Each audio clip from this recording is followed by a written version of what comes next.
میں نہیں، ابھی میں باقی ممبران کو دوں گا، مگر آج یہاں بھی تو 100 موٹو ہو گیا. عالیہ کامران صاحبہ نے کامران مرتضیٰ صاحب کے خلاف 100 موٹو لے لیا آج. جی مولانا فضل الرحمان صاحب. جناب اسپیکر، محترم وزیر قانون صاحب نے ایک بات کہہ دی کہ جی قادیانی تو اپنے آپ کو مسلمان کہتے ہیں، وہ تو آئین کو مانتے نہیں ہیں. شاید انہیں قادیانیوں کی چالاکیوں کا پتہ نہیں ہے. جس وقت سن 1974 میں وہ غیر مسلم اقلیت قرار دیے گئے آئینی طور پر، اور جناب ذوالفقار علی بھٹو صاحب کی حکومت میں ان کو کچھ مخصوص نشستیں پنجاب اسمبلی میں دی گئیں 2 یا 3، تو وہ انہوں نے فل اپ کر لی.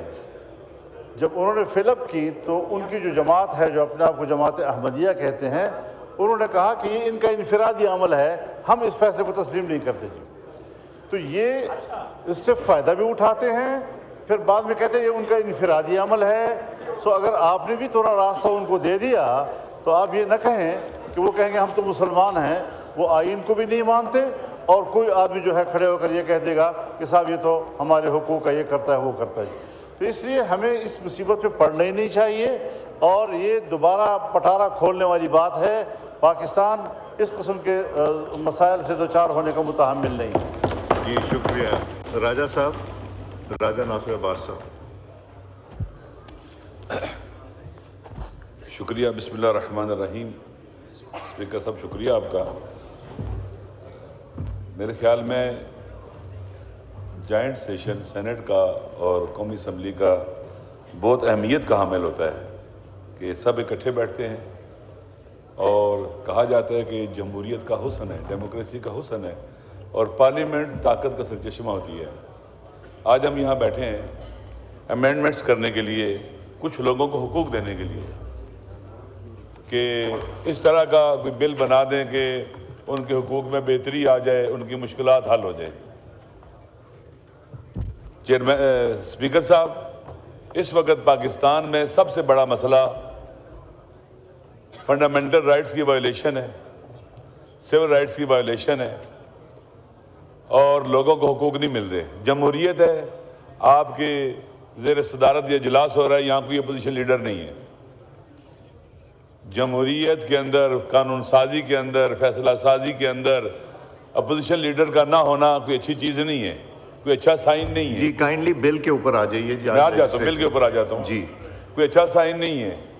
آپ دیکھیں کہ اگر آپ چاہتے ہیں کہ اپوزیشن بھی یہاں ایزیلی بیٹھے اور اپنا رول پلے کرے تو اپوزیشن کے حقوق کا خیال رکھنا چاہیے. اس وقت آپ دیکھ لیں پورے پاکستان کے اندر اپوزیشن کے لیے سانس لینا بھی مشکل کیا جا رہا ہے، ان کا گلا گھونٹا جا رہا ہے، ان کو تنگ کیا جا رہا ہے، ان کے بنیادی حقوق پامال ہو رہے ہیں. آپ دیکھیں کہ عمران خان صاحب جو پاکستان کے ایک بڑے سیاسی لیڈر ہیں، ان کی پارٹی نے الیکشن جیتا ہوا ہے، اس کے باوجود کہ فارم 47 کے لیے چینجنگ لائے گئے، ان سے ملاقات تک ایک مسئلہ بنا ہوا ہے. اگر ملاقات ہوتی تو یہاں شاید یہ اجلاس رد کر دے. لہٰذا جو بھی بل آپ بنا رہے ہیں، ہم نے تو پہلے بھی بل دیکھے ہیں، یہ کوئی طریقہ کار نہیں ہوتا کہ اچانک آئیں اور یہاں بل دے دیں آپ لوگ، اور اس کے بعد نہ کسی کو موقع ملے بات کرنے کا، مطالعہ کرنے کا، ڈسکشن بھی ہوئی ہے، ڈیبیٹ بھی ہوا ہے. 6 سال سے پینڈنگ ہے. 10 سال سے آپ کہہ رہے ہیں پینڈنگ ہے. میری گزارش یہ ہے کہ جتنی بھی قانون سازی ہو رہی ہے، جو میں نے دیکھا ہے، اجلت میں ہوتی ہے، جلد بازی میں ہوتی ہے، ہوم ورک کے بغیر ہوتی ہیں، لوگوں کو کنسنسس بنائے بغیر ہوتی ہیں. سینٹ سے پاس ہو گیا ہے، سینٹ نے تو پاس کیا تھا. جی کیا مسئلہ تھا؟ صدر صاحب نے کس وجہ سے حل ہو گیا؟ جی وہ مسئلہ اب حل ہو گیا. جی جو لا منسٹر دیکھیں، مولانا صاحب مخالفت کر رہے ہیں اور لوگ مخالفت کر رہے ہیں، حل تو نہیں ہوا نا. نہیں ہو گیا نا. میرے خیال میں دیکھیں، انہوں نے بتا دیا کہ جو ریکمنڈیشن مولانا صاحب کی ہے کہ سموتھلی موو، انہوں نے وڈرا کرنے کا کہا ہے. کھولیں. جس میں ابہام ہوتا ہے وہ نہیں آگے بڑھ سکتا، آپ مشکلات اور مسائل کھڑے کرتا ہے. لہذا ضروری ہے کھولیں. رائٹس کی بات کرتے ہیں تو پاکستان کے عوام کو فنڈامنٹل رائٹس دیں، نہیں ہم بات نہ ڈالیں. اب یہ علیحدہ جاری. شکریہ جی. نور اللہ قادری صاحب. جی نور اللہ قادری صاحب. ایک منٹ گور صاحب، نور اللہ قادری صاحب دیکھیں، اگر آپ ڈیبیٹ سے ہٹیں گے تو then I will shut the mic please. Respect کیجیے. Let us talk of the legislation. Important چیز ہے. مولانا صاحب نے پوائنٹ آؤٹ کیا کہ اس میں کیا لکونہ تھا. لا منسٹر صاحب نے رسپونڈ کیا. ادھر ہی آ جائے، واپس آ جائے، واپس. نور اللہ قادری صاحب واپس آپ آ جائے، کھول دیتے ہیں سیٹ آپ کی.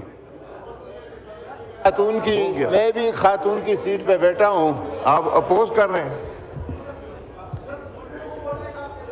نہیں کرتے ہیں وہ. جی شکریہ جی. کس کو؟